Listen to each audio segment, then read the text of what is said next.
Vamos ouvir agora o Frei Gilvander, né, da Comissão Pastoral da Terra. Frei Gilvander, 10 minutos, ou também pode falar de pé. Deputada André de Jesus, muito obrigado. Primeiro, parabéns por ter convocado, estar realizando essa audiência.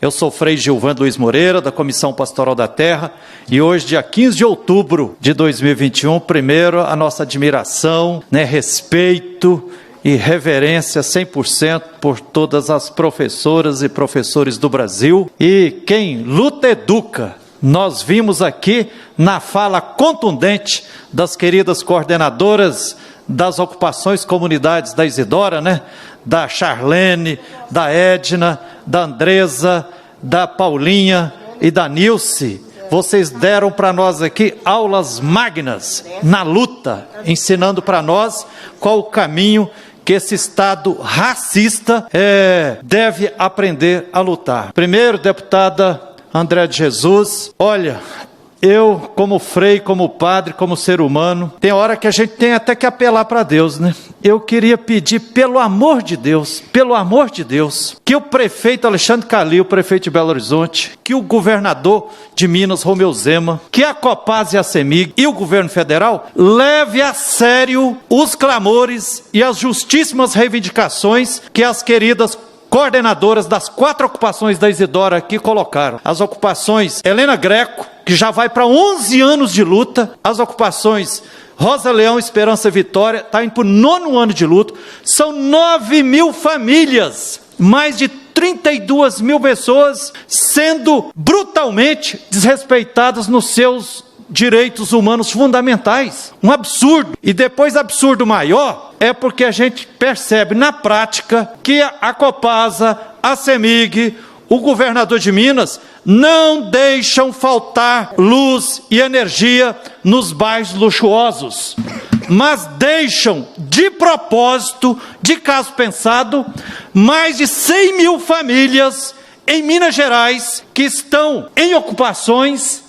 sem esses bens comuns, que é água e energia. Assim, se tivesse tempo para a gente ouvir o que significa essa injustiça, quem tem acesso, quem tem na sua casa água e rede de energia, imagine o sofrimento que é para as pessoas, imagine também o sofrimento que é para as crianças sobreviver sem água e sem energia, ou com migalhas de água e energia, faltando água uma semana, 2, o mês inteiro. Imagina o sofrimento que é para as pessoas que estão doentes, imagina o sofrimento que é para as pessoas idosas, Outro dia eu quase chorei lá na ocupação Vitória, uma senhora de 84 anos tendo que carregar 1 litro de água, mais de meio quilômetro, para tentar socorrer o outro companheiro dela, doente também, O São Antônio, pai da Gildete, 79 anos, com câncer na garganta, fazendo radioterapia 5 dias por semana, quimioterapia toda quarta-feira,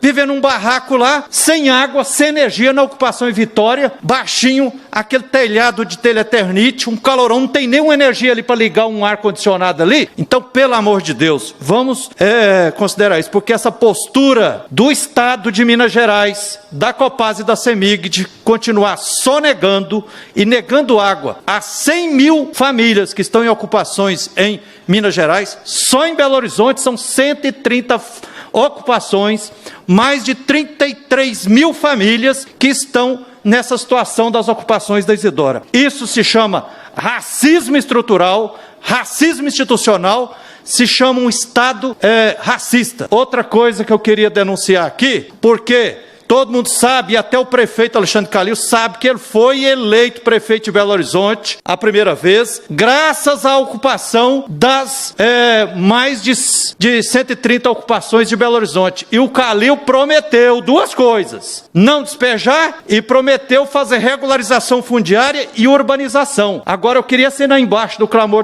das coordenadoras aqui, do professor Eduardo, da PUC Minas e da UFMG, porque o que a prefeitura e o governo do estado está falando na história é uma covardia tremenda. O braço social do poder público a gente não vê na Isidora, mas nas 4 ocupações da Isidora todo dia está lá o braço armado do Estado. Outro dia, 15 dias atrás, eu passei o domingo inteiro lá nas ocupações Vitória, na Esperança. Todo lugar, viatura da Guarda Municipal de Belo Horizonte rodando lá. Aí eu perguntei pro povo, falei, até no domingo? Ô, Frei Gilvando, é todo dia Guarda Municipal aqui. E pra quê? Né, Nilce e Paulinha e Edna? Pra quê? Proibindo as famílias de continuarem construindo suas casas. De uma forma autoritária, desrespeitando as coordenações das ocupações, desrespeitando a Comissão Pastoral da Terra, desrespeitando as brigadas populares, desrespeitando o movimento de luta nos bairros, vilas e favelas, os professores, tá querendo impor uma coisa autoritária. Eu queria alertar aqui, ó, prefeito Calil e Cláudio, presidente da Urbel, todo mundo que está envolvido. Vocês sabem muito bem que as 9.000 famílias das ocupações da Isidora lutaram de forma aguerrida e não aceitaram a construtora direcional impor predinhos lá de 9 andares, caixotes, sem elevador. Atenção, já perguntamos, qual o interesse da prefeitura de estar lá retomando os lotes vagos e proibindo as famílias de terminar suas casas, até de colocar telhado nas casas? E aí, a gente sabe muito bem que muitas vezes quem mais demora para terminar sua casinha são as famílias mais vulneráveis, são as mais empobrecidas, né? E aí, outro dia, semana passada agora, o Cláudio, presidente da Urbel, admitiu na Rádio Itatiaia que a prefeitura tem intenção de fazer predinhos no meio lá das ocupações da Isidora. Quero dizer aqui, alertando, ó, alto lá, o povo das ocupações não aceitou a construtora direcional e o ex-prefeito Márcio Lacerda fazer prédios lá. E o povo das ocupações não vai aceitar verticalização das ocupações da Isidora. A regularização fundiária e a urbanização que é justa e ética e que nós exigimos tem que ser feito respeitando a caminhada das comunidades e não de forma autoritária, né?